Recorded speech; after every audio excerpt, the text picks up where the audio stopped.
Olá pessoal, eu me chamo Jéssica Solidade, sou bolsista PIBIC, através do amparo de pesquisa da FAPESB. Estou aqui hoje para contar um pouco para vocês acerca de tudo quanto temos desenvolvido da minha orientadora, desafios e perspectivas do trabalho com a diversidade na educação de pessoas jovens, adultas e idosas. E o meu plano de trabalho foi recolher obras encontradas no periódico CAPES. A partir dessas obras levantadas, a partir dessas obras encontradas, verificar como esses sujeitos têm sido referenciados, têm sido analisados, através das obras escritas, dos artigos escritos. Então, eu fiquei com esse levantamento e análise de referenciais teóricos e empíricos sobre a diversidade dos sujeitos da EJA, pesquisando quem são esses sujeitos, o que os autores que têm escrito os artigos que estão publicados lá no portal de periódicos da CAPES têm escrito e definido por serem esses sujeitos da educação de jovens e adultos.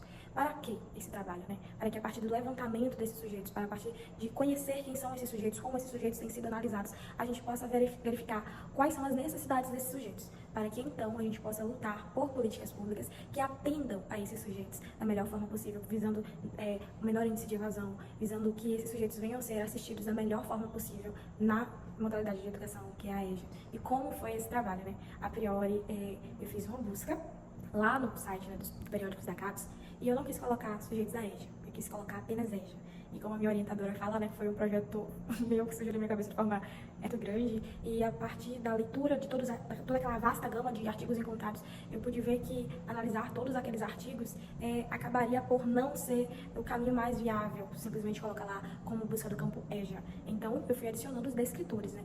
E assim, adicionando esses descritores, o índice do número de artigos foi diminuindo, e essa busca foi um pouco mais assertiva.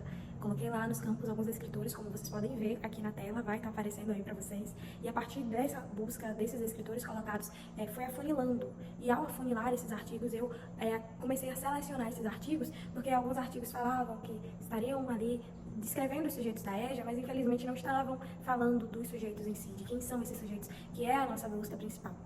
E nessa, nós ficamos um total de 38 artigos para serem analisados na íntegra. E o que aconteceu? Esses 38 artigos partiram de uma segunda busca, né? Porque a primeira busca foi aquele trabalho leigo, que não suscitou muitos resultados, mas fazer a educação também se consiste nisso, né? Em erros e novos caminhos para sermos assim conduzidos ao acerto. Pra gente não conseguir considerar o erro, né, como algo a ser demonizado, mas algo pra que a gente aprender com isso. Então, na primeira pesquisa, que teve aquele trabalho imenso, que não foi surtido muitos efeitos em artigos, nós tivemos 53 artigos. E na segunda pesquisa nós tivemos 38. Aí a gente pegou as outras duas pesquisas e tiramos, eram 12 artigos que tinham em ambas as pesquisas, mas quais foram os dados, né, que esses artigos trouxeram pra gente? A gente categorizou esses artigos, porque alguns dos nossos artigos falavam sobre a diversidade, mas em um âmbito maior, em diversidade dos sujeitos do campo, diversidade dos sujeitos indígenas, diversidade dos sujeitos negros, diversidade dos sujeitos jovens. Alguns artigos falaram, né, também acerca da juvenilização na EJA. Mas o que esses artigos trouxeram pra gente? Eles mostraram pra gente que, apesar de terem sido escritos de 2009 até aqui, isso também está no processo mais profundo da nossa pesquisa, está escrito lá tudo direitinho, gráficos acerca da temporalidade, acerca das regiões onde esses artigos analisados foram produzidos. Embora tenha uma temporalidade, a gente não encontrou muitos artigos especificamente falando sobre esses sujeitos. Tanto é que na íntegra, a gente foi ler os artigos, a gente encontrou 19 artigos que traziam pra gente, em aspecto mais profundo, quem são esses sujeitos da EJA, já mostrando pra gente outro dado, né? Que o estudo desses sujeitos precisa ser mais analisado.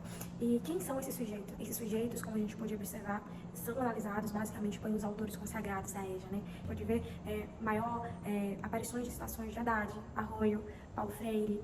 A gente pode ver que em áreas específicas, alguns outros autores daquelas áreas especificadas. Por exemplo, quando a gente está falando sobre sujeitos e algo mais ali falando sobre heterobiografia, a gente via alguns autores de outras áreas do conhecimento, mas a gente sempre pode ver, na maioria dos artigos, essa hegemonia, né, nesse olhar, que embora o tempo passe, esses sujeitos da EJA continuam sendo os mesmos sujeitos. A população mais pobre, a população negra, a população que necessita sair, interromper os seus estudos para estar ali ajudando a sua família através de um trabalho, ou a população feminina que interrompe os estudos por conta de gravidez. E dessa forma, esse público, por mais que o tempo passe, continua sendo um público que ainda está ali com as mesmas identidades. Embora tão gerais, há especificidades. Como a gente pode atuar, como a gente pode trabalhar para atender e assistir melhor esses sujeitos.